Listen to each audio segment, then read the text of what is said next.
Quinto fator, a evolução da União Europeia, de uma tentativa de criar uma coligação, um acordo europeu vindo do pós-guerra para garantir a paz, através da colocação em comum, primeiro das matérias-primas estratégicas e depois, como dizia o Jean Monnet, por pequenos passos, a construção de um espaço económico, social e eventualmente político europeu.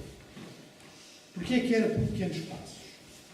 Porque os homens tinham tido a experiência da Segunda Guerra Mundial, sabiam que na Europa lidam com nações com história longa, complicada e, mais do que isso, com nações que dão diferente importância a diferentes aspectos. E é por isso que se meteu debaixo do tapete da União Europeia muitos aspectos que poderiam pôr em causa os conflitos nacionais.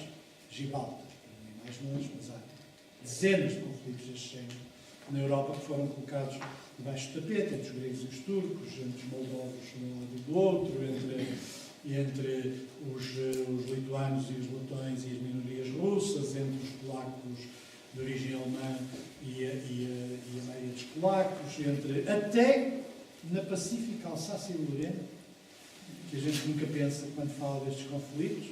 Há queixas dos agricultores que falam em dialeto alemão de que há restrições à sua atividade enquanto falantes de alsaciano, dialeto local. Portanto, a Europa é muito mais complicada e, portanto, os fundadores da Europa sabiam que isto só ia de duas maneiras.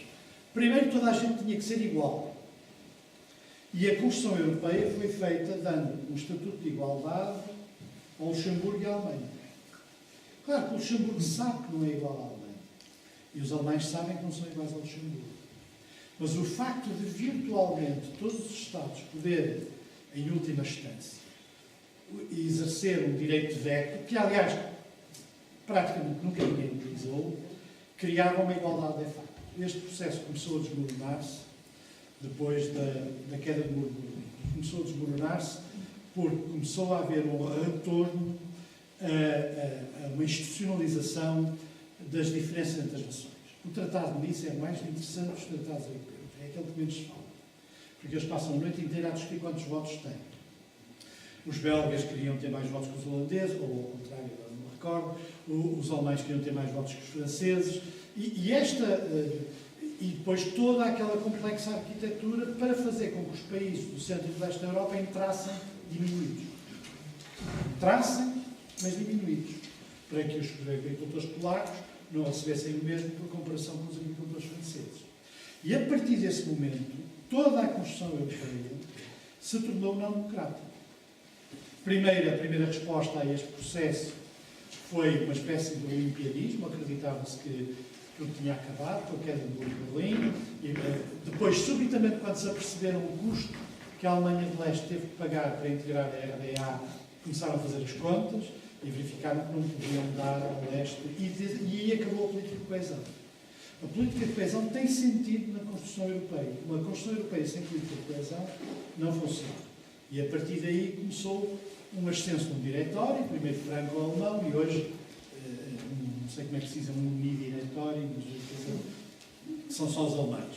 E o processo começa exatamente de uma forma utópica, com a célebre Constituição Europeia. Eu assisti à Constituição Europeia fazer-se e devo-vos dizer que quem assistiu às sessões percebia tudo. Os Giscards este ano, quando havia críticas, estavam apresentados 60 e tal partidos europeus. É natural que não houvesse unanimidade.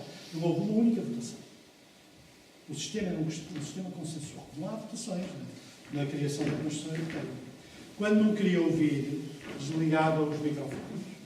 E havia uns tipos mais duros que se dirigiam a ele em francês e, portanto, era suposto que ele tivesse que responder. Portanto, foi todo um processo magnífico. Até choravam quando votaram a Constituição Europeia. Houve gente que chorou ao ouvir o hino da Europa, aquela parte da sinfonia, a bandeira e o hino e tudo. Claro que depois apareceu o canalizador polaco em França e deu cabo da...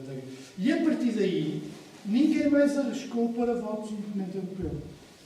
Os franceses, Sarkozy fez aquele equilíbrio com a colaboração de Sócrates em Portugal, do Cameron, não sei se era o Cameron, já era o Cameron, o equilíbrio para que o Tratado de Lisboa não fosse a votos em lado nenhum. Sendo que o Tratado de Lisboa é uma cópia da Constituição Europeia sem o hino e a bandeira. Mas, quer dizer, na prática, grande parte das coisas estão lá. E, a partir daí, o processo tornou-se, em grande parte, não democrático e, em alguns aspectos, antidemocrático. E quando surgiu a crise económica, e quando a Alemanha dobrou a crise económica por uma crise da dívida soberana, porque os nossos teóricos do ajustamento esquecem-se que a questão da dívida soberana é o resultado de uma opção política alemã em relação à questão grega, que era transformar os gregos num mau exemplo para a Europa, depois de terem fechado os olhos à entrada do dracma no euro em condições em que nunca devia entrar.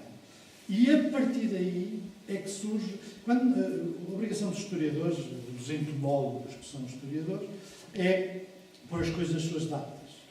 Não há PIGs, nem há antes do caso grego, o que significa que ainda durante o período do PEC 4 nós não éramos PIG. E depois é que rapidamente, depois do caso grego, se começou a levantar o problema das dívidas soberanas, em grande parte resultado de uma decisão política alemã, e se começou também a perder o controle da situação, porque há aqui também coisas, a gente abre a caixa e depois não sai de lá o que se quer. E a partir daí assistiu-se àquele descalabro que levou aos pedidos de resgate de vários países, começar por Portugal, Espanha de outra maneira, a Irlanda antes. Portanto, há aqui uma história europeia que permanece por fazer, mas para concluir, termina exatamente por criar uma instância decisória sobre os países. Eu nunca dei nenhuma autorização para que nem nunca os portugueses foram consultados para que o seu orçamento tenha um veto ou um visto de Bruxelas. Nunca ninguém, mesmo naquilo que foi aprovado na Assembleia, muitas dessas decisões até são anticonstitucionais. Quando um ministro dos negócios estrangeiros antigo diz que Portugal é um protetorado, nós estamos num nível de gravidade que, se não fossem os nossos grandes costumes, que infelizmente são mais breves do que o que eu desejava, que provocaria uma tempestade política enorme. Quer dizer, eu não sou o Xonalândia, sem desprimor para a Xonalândia. Nem as Ilhas Fiji, sem desprimor para as Ilhas Fiji. Nem a Argélia francesa. Portanto, que deu o que deu. Portanto, é preciso... nós estamos, de facto, num curso antidemocrático europeu, nacional, muito claro, que ou é travado, e é mais importante travá-lo do que ter uma ideia de agora todos nós já estamos a começar a pensar nas medidas para o próximo governo. Primeiro preciso é acabar com isto. Não é que é mesmo assim, o acabar com isto que abre caminho para outras coisas. E enquanto não se abrir caminho, nós estamos condicionados ao pensamento do isto. Que é isso que às vezes eu acho que em política não se percebe, algumas pessoas não percebem, que é que hoje pensam num quadro que não se altera sem a alteração das condições políticas. E, portanto, nem sequer verdadeiramente têm a liberdade para pensar diferente. E é por isso que o bloqueamento da nossa situação política, que é muito grave para a nossa democracia, é grande e portanto, eu não minimizo. Portanto, eu nunca faria um colóquio com a batota sobre a democracia. Não é batota. É outra coisa muito pior. É pôr em causa o funcionamento da democracia. A batota é que parece um jogo que eles estão a fazer batota. Não estão a fazer batota, estão a dar cabo. Não é propriamente a mesma coisa. E é por isso que eu estou confortavelmente aqui na extrema esquerda e vocês estão todos à minha direita.